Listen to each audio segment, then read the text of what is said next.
It's over. It's over. The Premier League is like proper over. As in, all the English teams have played all their games, and it's ended with Chelsea lifting a trophy. Chelsea lifting the European Conference League trophy, and it sucks.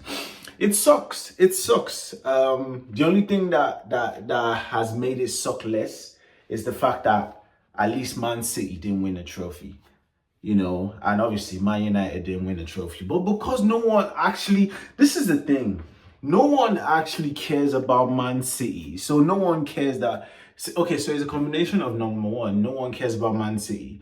And to be fair, they've been winning. Like, this is probably Man City's first trophy-less season in so long. But back to Chelsea, just briefly on the game. I saw the goals. I didn't watch the game. I just watched the highlights, and like, I guess Cole Palmer did his thing. Cole Palmer did his thing. Enzo doing that just made me, as soon as I saw Enzo's goal, it made me feel like, in the end, strategy is strategy. Whether you like the strategy or not, whether the strategy is your cup of tea or not, a strategy is a strategy. And then you make a strategy based on your tools, based on your circumstances, and based on, you make a strategy based on what you have. And what did Chelsea have? Chelsea had a lot of money, which means the strategy, this is what I interpret Chelsea's strategy to be. I interpret Chelsea's strategy to be that, all right, look around Europe. Who has the biggest hype? Who looks like they're going to be superstars? Who looks like they're going to be worthy investments? I don't care how much they are, bring them. Bring them all. And this was their strategy. Listen, Chelsea's strategy is, if you put enough quality together, eventually it'll make sense. And this has been their strategy. It's almost as if like Ronaldo and Messi are the only superstars that haven't played for Chelsea, bro. Because if you call superstars, almost every superstar has played for that stupid club. Why? Because they keep picking up superstars, and then they pick you, you don't perform, you're out. And this is how they also low-key protect, would I say they protect their investments? Because when they bought Kai Havertz had the biggest hype, one of the biggest hypes in Europe. They bought him. He didn't do well. They sold him to who? Sold him to us. They bought him for like 80 million, sold him to us for like 60 million. He was at their club for like 3 years. He won them. He scored the winning goal for their Champions League. As far as they're concerned, they got their money's worth and still sold him for a decent amount of money. So it's like analyzing Chelsea's strategy. Yes, their strategy it reeks of entitlement, right? But that is their culture. The culture of the club is throw money at the problem, buy till it makes sense. And this is what Chelsea have been doing for 2 decades now. And their trophy count still just keeps getting stacked. Even though in the end, Arsenal still have the 3rd most trophies, right? I think is Liverpool, then Arsenal. Sorry, Liverpool, then Man United. Liverpool, Man United, whatever. Obviously, the fact, if you're talking Premier League, I don't know why we keep making this distinction between Premier League and English title. Because do you make a distinction between the Champions League when it was a different format, and now the Champions League is a different format? The competition is the competition. All the teams in the country play, and then the best team wins. So Liverpool have 20 league titles. I guess it's just about the nomenclature, right? Because you have to say the right words. Words mean stuff. Liverpool have 20 titles, United have 20 titles, but Liverpool have 6 Champions Leagues, and United have 3. So Liverpool is the biggest club in the country. Liverpool, United, and number 3 is Arsenal. And we're only number 3 numerically, not qualitatively. Because, yeah, we have the most FA Cups, right? Okay, Liverpool have the most Champions Leagues. And now, Liverpool have the most Champions Leagues. They have the most league titles. They're tied. United have the most league titles. Arsenal have the most FA Cups. Chelsea and Man City don't have the most of anything. But what does that... Like, why are we still number 3, man? We've not won any European competition. We've not won any European trophy, bro. How are Chelsea? This is why Chelsea fans argue they're bigger than us. But when you count the trophies, we've won more major trophies than them. So fair enough. However, like the philosophy still stays the same. It's almost as if there's like an affinity between Liverpool and Arsenal and an affinity between Man United and Chelsea. And then Man City is almost like a combination of everything. What do I mean? Liverpool, Arsenal, we like to believe we're the culture club where we grow superstars. Only difference is Liverpool are able to sell their superstars for sexy money, whereas we use our superstars and we don't be selling our superstars properly. I'm speaking historically now, right? Because I don't really know how much we sold Thierry Henry for, but we use them. But Liverpool, Coutinho out, Suarez out. Like, they just be making superstars. So my point is, aside from Mesut Ozil, yeah, similar to Liverpool, how many big names do we attract to our clubs? When Thierry Henry came to Arsenal, he wasn't Thierry Henry. I guess maybe Sol Campbell. So I guess they're about, but you get the relationship, right? Culture clubs where we nurture and we're emotional and then we create our own beauty and all this type of stuff. United and Chelsea are the money guys. We spend the money, we bulldoze our way, we make it happen. Only difference is, I guess United have a lot more history behind them, so they have more heritage to everything. So it doesn't really feel like it's just a money pumps club. But it's a money pumps club, bro. These men have been breaking the transfer records for time. If you check the signings records in the Premier League, bro, City, Chelsea, Man United, they're up there. Spurs' most expensive player is 65 million, bro. Arsenal's most expensive player, obviously Nicolas Pepe. Oh shit. Declan Rice, bro. Okay, cool. We're up there as well. Do you see? So it's a case where you can't culture Rice for too long. Because Liverpool also had to do some money splashing, bro. But anyway, the point is, yeah, that it just sucks, bro. Like, even if we can try and cope and say, yeah, we don't care about the Europa League. Yeah, we don't care about the Conference League. But these men still won trophies. And it's a way to make their season feel good.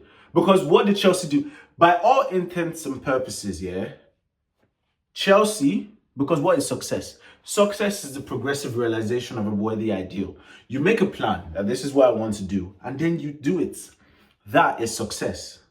Liverpool had a plan. What was Liverpool's plan this season? From where I'm standing, Liverpool overachieved because I do not believe there's any Liverpool fan that came into the season and said we are going to win the league this season. This is why it feels like Arsenal have the worst season, bro. Because Liverpool fans came into the season hoping for the best. Why? Because new manager, you don't know what's going to happen. They didn't even sign any players last summer, bro. Well, I guess they signed Chiesa, but they didn't sign anyone in the summer. They didn't sign anyone in January, bro. So Liverpool, I can imagine Liverpool's target of success at the start of the season was, let's just have balance. Let's just have stability. Let's just not do some stupid shit. Let's make sure our manager is good. Because the succession is always one of the toughest things to follow. How can you follow Klopp's legacy? Do you understand? He had such a big legacy. You see what's happening with Arsene Wenger. But however, Liverpool achieved their goal, which was to ensure smooth transition, that they selected the right man for the job. And then he did even better and won the league. He won the whole league, bro. So Liverpool, success. Chelsea came into this season, what was their aim? Their aim was top 4. And okay, cool, we're in the Conference League. By all intents and purposes, we have to win this. And guess what? Chelsea, top 4, and then they won the competition they were in. Spurs came into the season with the same mission that they always have, which is win any trophy. Any trophy, even if it's the Carabao Cup, any goddamn trophy. And as much as I like to shit on the Europa League because it doesn't have the same amount of quality teams in it anymore, it is still the second tier European competition. And logically, it makes sense that people are not dropping from the Champions League to the Europa League anymore, bro. Do you understand? So they did. And not only did they win a trophy, they won arguably top, not arguably, Europa League is for sure in the top three biggest trophies. Like, let's not get it twisted, because Europa League, the way I see it is Champions League, your local, your domestic league, Europa, FA Cup. This is how I see it. So Spurs won the third most prestigious trophy. So they achieved success regardless of where they finished in the season. And they also, as a bonus, qualified for the Champions League. So Spurs got success. Man City, obviously, their goal would have been more of the same. But really and truly, I don't even see Man City being people that set like specific goals. Obviously, their goals were probably just, let's just continue. We expect to win the league. But Man City in this situation, to be fair, don't count because they are allowed a season of fatigue. And in their fatigue season, guess what? They still got to the FA Cup final. And they finished third. So Man City, I wouldn't say they were a success, but they were fine. Man United, what was Man United's goal as far as I can tell? Their goal entering the season was obviously win a trophy. And then they failed woefully. They failed, but not woefully, because they got to a final. Yeah? Yeah, they finished 16th, but they got to a final, bro. Even though there's an argument that I have where, how can you praise someone for getting to a final, yeah? Finishing runner-up in that competition, but then you have shit for someone that's finishing runner-up in the league that has a lot more games. Anyway, this is not a video where I'm going to cope. I'm going to be real. And so now we come to Arsenal.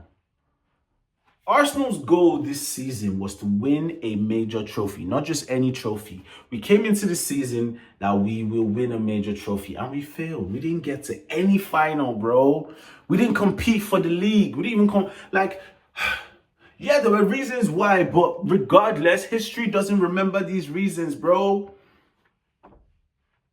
Yeah, we as Arsenal fans will always feel hard done by the fact that United ruined our invincible streak in that game that was filled with refereeing errors and cheating and blah, blah, blah. But what does the history book say? The history book records that Man United are the ones that ruined our invincible era, bro.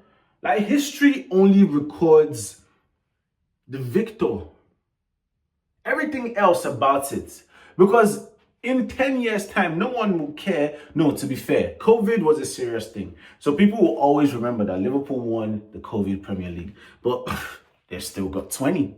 That doesn't make it count any less. Because if you say Liverpool's COVID Premier League doesn't count, then Arsenal's COVID FA Cup doesn't count. And I'm not about to throw that away, because I'm not about to listen to Maresca won a trophy in his first season. Glasner won a trophy in his first season. Arne Slot won a trophy in his first season. Yes, Arteta won a trophy in his first half season, bruv. Come on.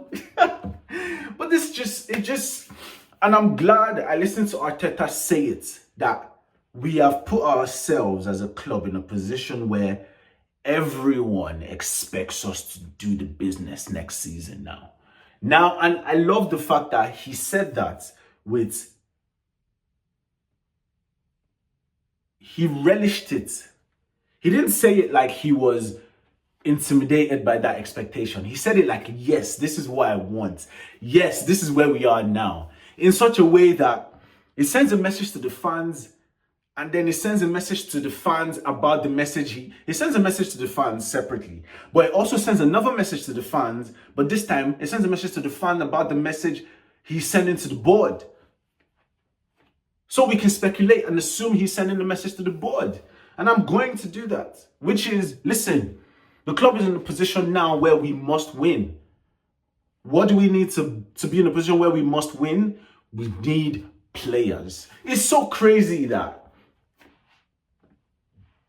this season, yeah, the high part of this season has really just been the realization that, so this is us at our very worst. We've seen United at their very worst. United at their very worst is 17th. All right? City, at their very worst, is third. Arsenal, at our very, very worst under Arteta, is second in the league. Is 74 points. You know, our very worst 74 points, because no one should tell me about the relativity of the league, talking about how people aren't doing well. What? I can't tell me anything like that. I didn't want to entertain that argument. The league is as competitive as it's ever been, bro. Anyway, so all in all, I love the fact that Arteta is here for the pressure, because it doesn't even seem like pressure. It doesn't sound like it's pressure.